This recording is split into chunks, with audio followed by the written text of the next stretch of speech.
মৰমৰ ছাত্ৰ-ছাত্ৰীসকল, ইতিমধ্যে মই আগৰ ভিডিঅ'টোত আয়নীয় বন্ধনী আৰু সহযোজী বন্ধনীৰ বিষয়ে আলোচনা কৰিছোঁ। ইলেক্ট্ৰনৰ ভাগ বতৰা কৰি কিদৰে সহযোজী বান্ধনীৰ দ্বাৰা বিভিন্ন ধৰণৰ যৌগ গঠন হয় সেই বিষয়েও আলোচনা কৰিছোঁ। আৰু তাৰোপৰি কাৰ্বনৰ আটাইতকৈ সৰলতম যৌগ মিথেনৰ গঠনৰ বিষয়েও তোমালোকক মই চিত্ৰ অংকন কৰি দেখুৱাইছিলোঁ। এতিয়ালৈকে আৱিষ্কাৰ হোৱা মৌলসমূহৰ ভিতৰত কাৰ্বন অতি গুৰুত্বপূৰ্ণ, কাৰণ খাদ্য, বস্ত্ৰ, ঔষধ, কিতাপ নাইবা আন আমি দৈনন্দিন জীৱনত ব্যৱহাৰ কৰি থকা বহুতো বস্তু এই কাৰ্বনৰ দ্বাৰাই গঠিত। মৌল হিচাপেই হওক বা যৌগ হিচাপেই হওক, কাৰ্বনৰ গুৰুত্ব সেইকাৰণে অপৰিসীম।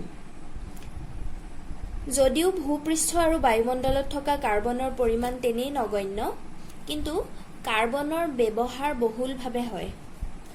কাৰ্বনৰ অবিহনে আমি দৈনন্দিন জীৱনটো কল্পনাই কৰিব নোৱাৰোঁ, কাৰণ কাৰ্বনৰ দ্বাৰা গঠন হোৱা যৌগসমূহেই আমি বেছিকৈ ব্যৱহাৰ কৰি থাকোঁ। ৰসায়ন বিজ্ঞানীসকলে ঠাৱৰ কৰিছে যে এতিয়ালৈ আৱিষ্কৃত বা সংকেত জনা কাৰ্বন যৌগৰ সংখ্যা প্ৰায় ৩ নিযুত। আৰু এই বৃহৎ সংখ্যক কাৰ্বন যৌগৰ তুলনাত আন মৌলবিলাকে গঠন কৰা যৌগৰ সংখ্যা তেনেই নগণ্য। এতিয়া এইখিনিতে এটা প্ৰশ্ন উদয় হয়, কাৰ্বনেনো ইমানবিলাক যৌগ কেনেধৰণে গঠন কৰিব পাৰে, নহয়নে বাৰু? এই প্ৰশ্নটোৰ উত্তৰ হ'ল কাৰ্বনৰ এক বিশেষ ধৰ্ম। কাৰ্বনৰ এনে এবিধ বিশেষ ধৰ্ম আছে যি আন মৌলৰ নাই, আৰু সেইকাৰণে কাৰ্বনে এই বৃহৎ সংখ্যক যৌগ সৃষ্টি কৰিব পাৰে।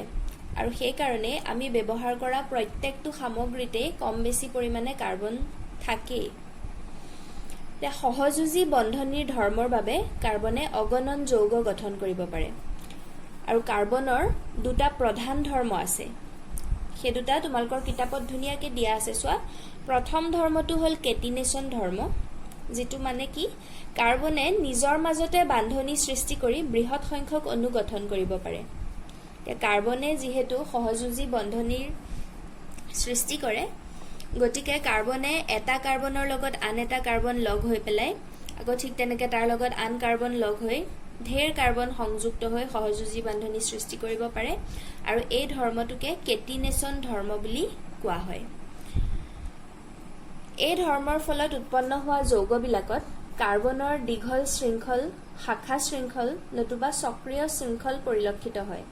তাৰমানে ইয়াৰ দ্বাৰা কি ক'ব বিচাৰিছে, কাৰ্বনটো এটাৰ পিছত আন এটা লগ লাগি দীঘলীয়াকৈও শৃংখল সৃষ্টি কৰিব পাৰে, বা ভাগ ভাগ হৈ শাখা শৃংখলো সৃষ্টি কৰিব পাৰে, নাইবা গোলাকৃতিৰে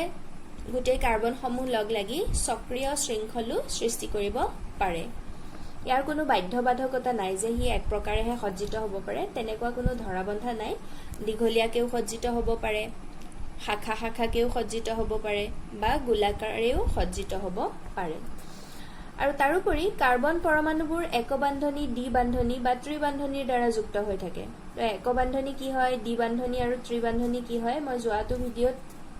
আলোচনা কৰিছিলোঁ। যদি এটা ইলেক্ট্ৰনৰ ভাগ বতৰা হয় তেতিয়াহ'লে তাত একবন্ধনীৰ সৃষ্টি হয়, দুটা ইলেক্ট্ৰনৰ ভাগ বতৰা হ'লে দ্বিবান্ধনী, আৰু তিনিটা ইলেক্ট্ৰনৰ ভাগ বতৰা হ'লে ত্ৰিবান্ধনী বুলি কোৱা হয়। কাৰ্বন পৰমাণুবোৰ এক বান্ধনীৰ সংযুক্ত হৈ সৃষ্টি হোৱা যৌগবোৰক সংপৃক্ত যৌগ বুলি কোৱা হয়। এইটো মনত ৰাখিবা, কেতিয়াবা কাক বোলে লিখিবলৈ আহিব পাৰে।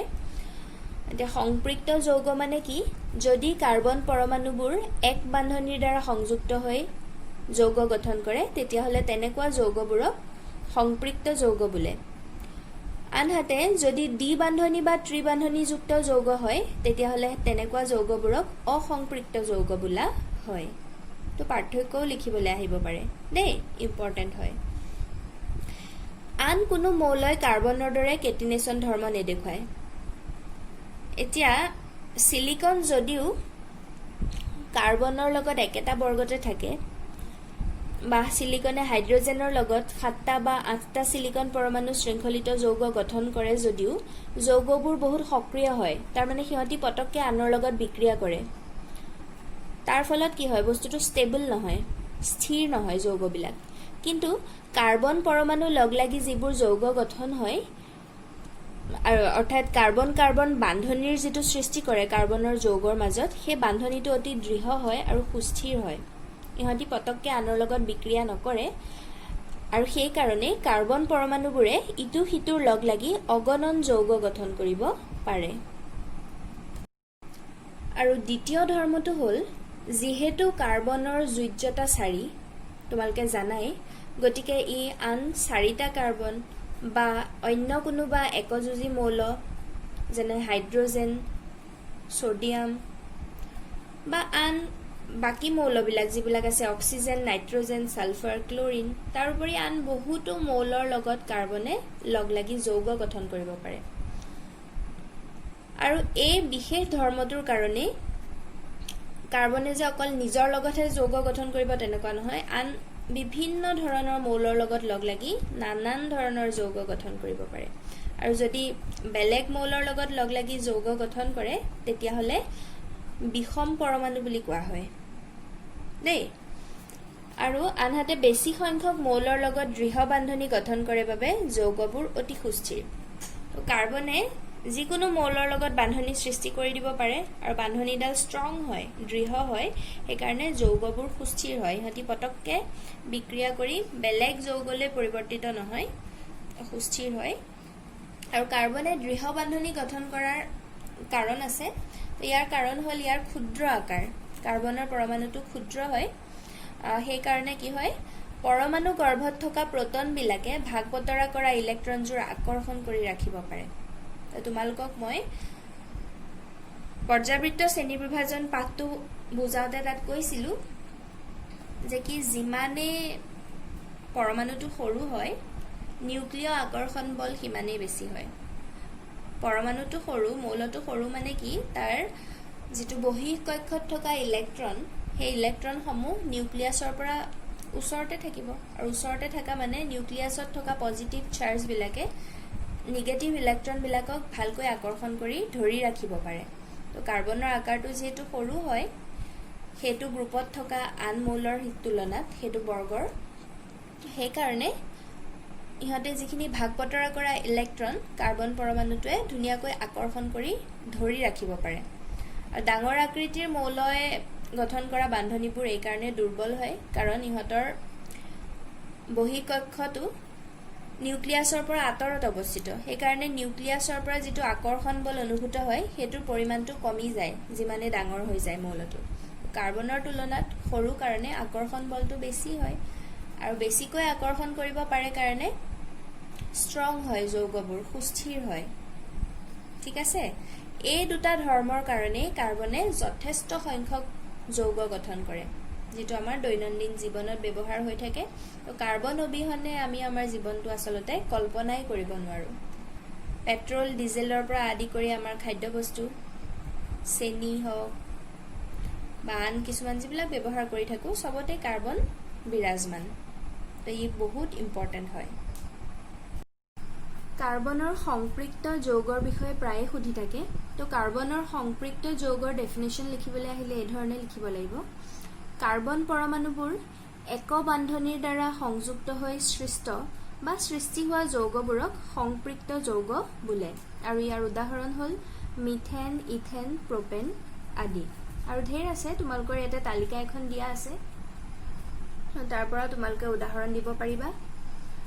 আৰু এতিয়া কথাটো হ'ল এই যে উদাহৰণবোৰ পাইছা মিথেন ইথেন প্ৰপেন এইবিলাকৰ কেতিয়াবা ইলেক্ট্ৰন বিন্দু চিত্ৰ বা বান্ধনিৰ চিত্ৰ আঁকিবলৈ আহে মিথেনৰটো মই চিত্ৰ আগতে দেখুৱাইছোৱে আজি ইথেন আৰু প্ৰপেনৰটো ডিসকাস কৰিম এতিয়া ইথেনৰ সংকেত হ'ল C2H6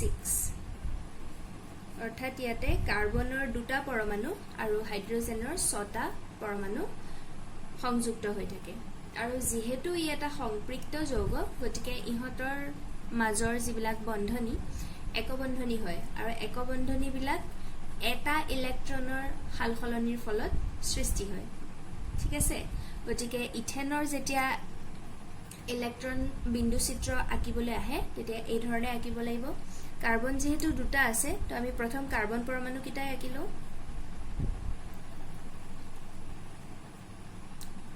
এটা বিন্দুৰ এটা ইলেক্ট্ৰনৰ যেহেতু হালখলনি হ'ব ভাগ বতৰা হ'ব গতিকে আমি ওভাৰল্যাপ কৰি দিছো ঠিক আছে ইয়াতে কি হ'ব কাৰ্বনৰ এটুৰ পৰাও এটা ইলেক্ট্ৰন থাকিব ইয়াৰ পৰাও এটা ইলেক্ট্ৰন থাকিব তো এই দুইটা কাৰ্বনৰ মাজত এটা ইলেক্ট্ৰনৰ ভাগ বতৰাৰ ফলত এডাল বান্ধনীৰ সৃষ্টি হ'ব কিন্তু কাৰ্বনৰ সোৱা যোজক ইলেক্ট্ৰনৰ সংখ্যাটো 4টা ইয়াৰ এটাহে ভাগ বতৰা কৰিলে বাকি তিনটাটো আছে নহয়নে বাৰু এটা বাকি তিনটাই কি কৰিব এই যে হাইড্ৰোজেন 6টা আছে সোৱা ইয়াত 3টা আৰু এফালে 3টা টোটাল 6টা ইলেক্ট্ৰন আছে তো এই প্ৰত্যেকটোৱে এটা এটা হাইড্ৰোজেনৰ লগত এটা এটা ইলেক্ট্ৰন ভাগ বতৰা কৰি আৰু একবন্ধনীৰ সৃষ্টি কৰিব এটো ইলেক্ট্ৰন হাইড্ৰোজেন এটাৰ লগত ভাগ বতৰা কৰি লব আগো ঠিক তেনেকে এফালৰ ইলেক্ট্ৰনটো আন এটা হাইড্ৰোজেনৰ লগত ভগাব আৰু এটো ইলেক্ট্ৰনো আন এটা হাইড্ৰোজেনৰ লগত এই ধৰণে ভগাই লব ঠিক তেনেকে এফালৰটো হাইড্ৰোজেনৰ কাৰণে মই ডট ব্যৱহাৰ কৰিছো হাইড্ৰোজেনৰ ইলেক্ট্ৰন দেখুৱাবৰ কাৰণে এই ধৰণে সোৱা প্ৰত্যেকৰ লগত এটাকে ইলেক্ট্ৰন ভাগ বতৰা কৰিছে প্ৰথমতে কাৰ্বনটোৱে ইটোৱে হিটোৰ লগত এটা এটা ভগাই লৈছে আৰু প্ৰতিটোৰে বাকি ৰৈ যোৱা 3টা ইলেক্ট্ৰন নেক্সট 3টা হাইড্ৰোজেনৰ লগত এটা এটাকে ভগাই লৈছে হয়নে তো ইয়াৰ বন্ধনী চিত্ৰ আঁকিবলৈ আহে বন্ধনী চিত্ৰটো আঁকিলে এই ধৰণে হ'ব এটা কাৰ্বন 3টা হাইড্ৰোজেনৰ লগত লগ লাগি থাকে এক বন্ধনীৰ দ্বাৰা এই ধৰণে হ'ব ইথেনৰ গঠনটো বুজি পাইছানে বাৰু এবাৰ সোৱা প্ৰপেনৰ ক্ষেত্ৰত কি হয় প্ৰপেনৰ সংকেতটো হ'ল C3H8 তাৰ মানে কাৰ্বনৰ 3টা আৰু হাইড্ৰোজেন 8টা পৰমাণু থাকে এটা প্ৰপেনটো যেহেতু সম্পৃক্ত যৌগ গতিকে ইহতৰো একবন্ধনীয়ে সৃষ্টি হ'ব এটা ইলেক্ট্ৰন ভাগ বতৰাৰ জৰিয়তে এতিয়া আমি প্ৰথম কাৰ্বন 3টা আঁকিলো কাৰ্বনৰ 3টা ইটো হিটোৰ লগত এটা এটা ইলেক্ট্ৰন ভাগ বতৰা কৰিব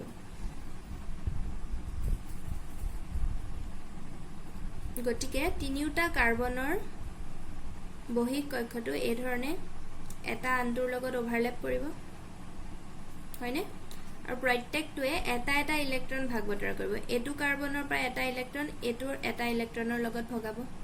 ঠিক তেনেকে ইয়াৰ এফালৰ থকা এটা এটোৰ এটা লগত ভগাই লব হয়নে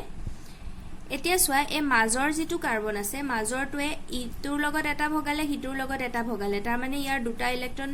অলৰেডি ভগালে আৰু বাকি কেটা আছে বাৰু 4টা থাকে টোটাল গতিকে বাকি দুটা থাকিব নহয়নে বাৰু তাৰপিছত কাখৰ কাৰ্বন দুটাৰ ক্ষেত্ৰত সোৱাইহতে এটাহে ভগাইছে আৰু বাকি 3টা আছে যোজক ইলেক্ট্ৰন হয়নে ঠিক তেনেকে এফালৰটো এটাহে ভগালে তো বাকি এফালে 3টা আছে এতিয়া মাজৰটোৰ ক্ষেত্ৰত সোৱা ইয়াৰ যোজক ইলেক্ট্ৰনৰ সংখ্যা কিমান হল ভাগ বতৰা কৰি লোৱাৰ পিছত 1 2 3 4 5 6টা কিন্তু তাক কেটা কৰিব লাগে 8টা কৰিবলৈ বিচাৰে হিয়তি হদাই এতিয়া এই যে বাকি যি দুটা ইলেক্ট্ৰন থাকিল যোজক ইলেক্ট্ৰন হে দুটা হাইড্ৰোজেনৰ লগত এটা এটা ইলেক্ট্ৰন ভাগ বতৰা কৰি লব ইফালৰটো এই ধৰণে কৰিলে আৰু ইফালেও আন এটা হাইড্ৰোজেনৰ লগত এই ধৰণে ভগাই একবন্ধনীৰ সৃষ্টি কৰিব আৰু সাইডৰ কিটাৰ ক্ষেত্ৰত কি হ'ব ইহতৰ কেটা হৈ আছে ইফালে 3টা ভগাই লোৱা দুটা এটাৰ হলনি এটা আনটো এটা লৈ পেলাই টোটাল 5টা ইলেক্ট্ৰন হৈ আছে কিন্তু ইহতেও 8টা কৰিব বিচাৰে 8টা কৰিবৰ কাৰণে হাইড্ৰোজেনৰ লগত এটা এটা ইলেক্ট্ৰন ভগাই লব এই ধৰণে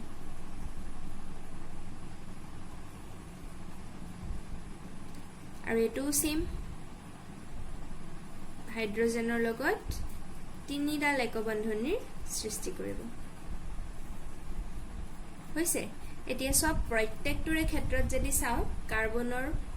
8টা হৈ যাব ইলেক্ট্ৰন আৰু হাইড্ৰোজেনৰ দুটা দুটা ইলেক্ট্ৰন প্ৰত্যেকটো হাইড্ৰোজেনৰ দুটা দুটা ইলেক্ট্ৰন আছে আৰু কাৰ্বনৰ যোজক ইলেক্ট্ৰন সোৱা ভাগ বতৰা কৰাৰ ফলত 8টা প্ৰত্যেকটোৰে ক্ষেত্ৰত দেখা পোৱা গৈছে ঠিক আছে তো ইয়াতে 3টা কাৰ্বন পৰমাণু লগ লাগিছে আৰু হাইড্ৰোজেন পৰমাণু লগ লাগিছে 8টা গতিকে প্ৰপেনৰ সংকেতটো হয় C3H8 আৰু ইয়াৰ যদি বন্ধনী চিত্ৰ আঁকিবলগীয়া হয় 3টা কাৰ্বন এই ধৰণে সংযুক্ত হয় একবন্ধনীৰ দ্বাৰা আৰু প্ৰত্যেকটো কাৰ্বন